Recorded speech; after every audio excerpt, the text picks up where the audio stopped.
Alta Profit, assurance vie, retraite, immobilier, le meilleur de l'épargne en ligne depuis plus de 20 ans. Le Conseil en Plus présente Sud Radio, les incontournables de la gestion de patrimoine. Thomas Binet, Philippe David. Bonsoir Thomas Binet, on vous retrouve tous les jeudis soirs avec votre consultante Stellane Cohen, présidente d'Alta Profit, pour nous parler de gestion de patrimoine. Et aujourd'hui, vous allez aborder le sujet du, je vais prendre l'accent, private equity. Je ne prendrai pas le même, Philippe. Mais pour accompagner le besoin de financement des entreprises, le private, c'est ça ? Private equity ou capital investissement est un type de placement dont on parle de plus en plus.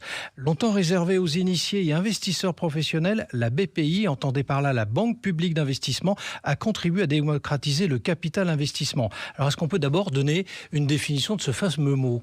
Oui, Thomas, le private equity, c'est le terme anglais. En fait, il s'agit d'investir dans des sociétés non cotées, qui ne sont pas sur le marché boursier. Et on va investir dans ces sociétés à des étapes clés de leur vie, des étapes de développement ou de transmission. À qui ça va s'adresser, ce type de placement ? Alors, le private equity existe depuis très très longtemps. C'était jusqu'à présent réservé à des investisseurs professionnels ou des institutionnels. Oui. Ça se démocratise depuis un certain temps, et notamment par la création de fonds, on y reviendra. Et ça reste quand même un placement dans des parts de sociétés. Donc, on va accompagner ces sociétés, mais qui ne sont pas cotées.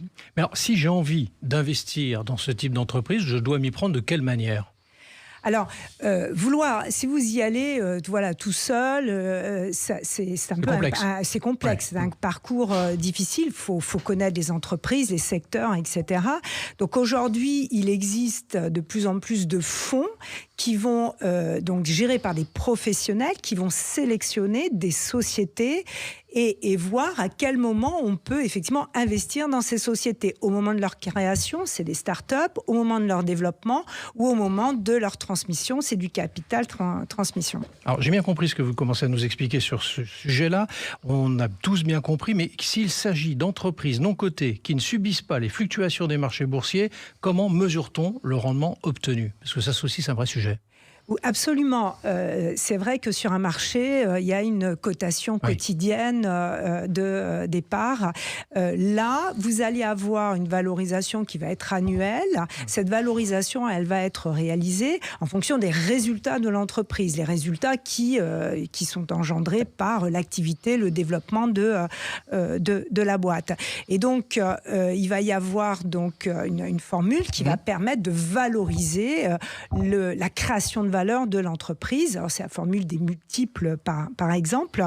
Et un investissement en private equity, quand on regarde sur les 10 dernières années, selon France Invest, c'est un investissement qui a rapporté plus de 10% par an. Donc, c'est des investissements qui sont profitables pour l'investisseur. Maintenant, je rappelle que ce sont des investissements dans des sociétés non cotées et donc il n'y a pas de garantie en capital. Alors, est-ce que ça signifie qu'il ne faut pas avoir besoin de cet argent à court terme ?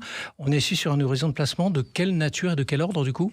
Alors, effectivement, quand on vient sur ce type de placement, on prend un risque de perte en capital. Et donc, il faut avoir un horizon de placement qui soit plutôt à 10 ans ou plus pour laisser effectivement votre capital fructifier. Donc, il ne faut pas avoir besoin de cet argent à court terme, sinon il vaut mieux aller sur du monétaire. Quel conseil ? Un conseil, si vous pouvez vous borner à un conseil qu'on peut donner à quelqu'un qui a envie d'investir sur ce type de placement. Alors, investir sur ce type de placement, moi, ce que je dirais, c'est qu'il existe plusieurs types de fonds. Alors, les FIP, les FCPR, FCPI. Ce que je dirais, c'est qu'il faut vraiment se rapprocher d'un professionnel qui va vous accompagner dans la sélection du fonds ou dans le choix du fonds d'investissement pour ces sociétés. Merci Stellane et Thomas. On vous retrouve jeudi prochain pour un autre numéro d'Oser Investir, les incontournables de la gestion de patrimoine. Et vous, Thomas, on vous retrouve dimanche à 9h30 avec Jean-Marie Bordry dans le Grand Matin Week-end. Et vous répétez, repeat after me, private equity. Private equity, dimanche. See you Sunday. Sud Radio, les incontournables de la gestion de patrimoine.